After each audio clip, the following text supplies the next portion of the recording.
नमस्कार। आज हम बात कर रहे हैं नाग पंचमी की, जो इस साल 29 जुलाई को है। ये एक ऐसा त्योहार है जहां हम सांपों की पूजा करते हैं। मतलब वही जीव जिनसे अक्सर डर लगता है, पर जिनका गहरा सम्मान भी किया जाता है। हमारे पास इससे जुड़े कुछ स्रोत हैं, तो आज हम उन्हीं पर गहराई से बात करेंगे। तो सबसे पहला सवाल तो यही मन में आता है कि सांपों की पूजा क्यों? ये सुनने में थोड़ा अजीब सा लगता है ना? हाँ बिल्कुल, और ये सवाल बहुत वाजिब है। देखिए, नाग पंचमी सिर्फ एक मतलब एक पूजा या रस्म भर नहीं है। सोर्सेज बताते हैं कि ये असल में प्रकृति के संतुलन का और जीवन के कुछ गहरे रहस्यों का सम्मान है। सर्प यहाँ कई चीजों के प्रतीक हैं, जैसे उनका केंचुली उतारना, वो पुनर्जन्म और बदलाव का सिंबल है। और योग में देखें तो उन्हें कुंडलिनी शक्ति, यानी हमारी जो मूल जीवन ऊर्जा है, उससे जुड़ा जाता है। अच्छा, कुंडलिनी शक्ति।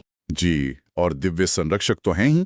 अब सोचिए, भगवान शिव वो वासुकी नाग को गले में हार की तरह पहनते हैं, भगवान विष्णु शेष नाग पर विश्राम करते हैं। तो ये सिर्फ साधारण जीव नहीं है, इनको ब्रह्मांडीय व्यवस्था का एक अहम हिस्सा माना गया है। हाँ, ये तो वाकई दिलचस्प है। तो ये सिर्फ डर या अंधविश्वास नहीं, बल्कि इसके पीछे काफी गहरा मतलब है। अच्छा, तो इन सोर्सेज में पूजा के सही समय और मतलब क्या विधि विधान है, इसका भी जिक्र है? हाँ हाँ बिल्कुल है, विस्तार से बताया गया है। इस साल यानी 29 जुलाई 2025 को पूजा के लिए जो सबसे अच्छा मुहूर्त है, वो सुबह 5:41 से 8:23 बजे तक का है। सुबह 5:41 से 8:23 तक। जी, वैसे पंचमी तिथि तो 28 जुलाई देर शामी शुरू हो जाएगी, पर पूजा का जो महत्व है वो 29 तारीख की सुबह का ही है। ये ब्रह्म मुहूर्त का समय होता है ना, तो इसे आध्यात्मिक रूप से बहुत शुद्ध और ऊर्जावान मानते हैं। सही। और विधि में बताया गया है कि नाग देवता की मूर्ति या फिर बाम्बी, मतलब सांप का बिल, या दीमक का घर जो होता है, उस पर दूध, फूल और चावल चढ़ाए जाते हैं। अच्छा। एक खास बात और है, इस दिन जमीन खोदना मना होता है। सब्जी काटना या लोहे के बर्तनों का इस्तेमाल भी वर्जित है। ओह, ऐसा क्यों? इसके पीछे सोच ये है कि सर्प पृथ्वी में वास करते हैं, तो उन्हें कोई कष्ट न पहुंचे। ये एक तरह से उनका सम्मान है। समझ गए। हाँ। और ये दूध चढ़ाने वाली बात, वो कब? हाँ, वो पूजा के बाद चढ़ाना चाहिए, व्रत शुरू करने से पहले नहीं। ये भी एक जरूरी डिटेल है। अच्छा, तो क्या ये पूरे भारत में एक ही तरीके से मनाया जाता है या इसमें भी कुछ अंतर है? नहीं नहीं, बिल्कुल नहीं। यहाँ भारत की विविधता साफ दिखती है।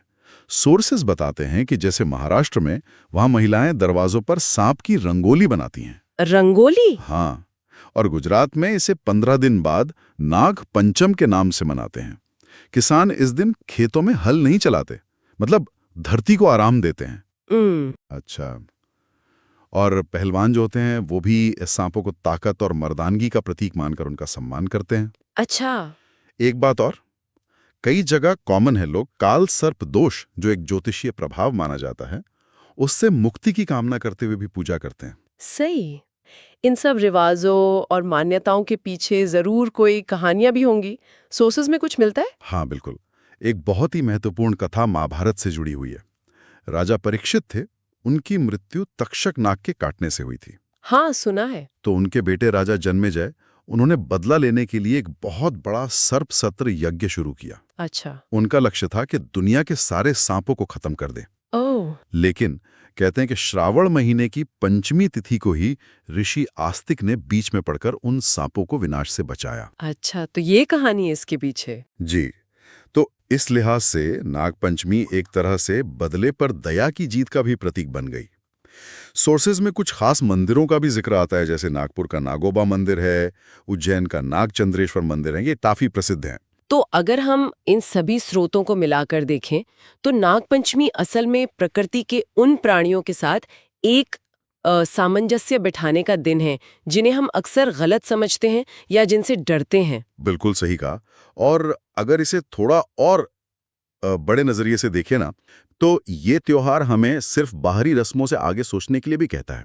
जैसे सर्प का केंचुली उतारना, ये हमें जीवन में बदलाव और खुद को नया करने की संभावना दिखाता है। हाँ, ये बात तो है। और कुंडलिनी ऊर्जा, वो हमारी अपनी अंदरूनी छिपी हुई शक्ति की याद दिलाती है। तो यहाँ एक सोचने वाली बात ये भी निकलती है कि हम अपनी जिंदगी के उन पहलुओं का सामना कैसे करें जिनसे हम शायद डरते हैं या जिन्हें अनदेखा कर देते हैं। क्या हम उन्हें भी अपने वजूद का हिस्सा मानकर, उन्हें समझकर एकीकृत कर सकते हैं? ठीक वैसे ही जैसे इस त्योहार में सर्प को सम्मान दिया जाता है, डर के बावजूद। ये एक गहरा सवाल है।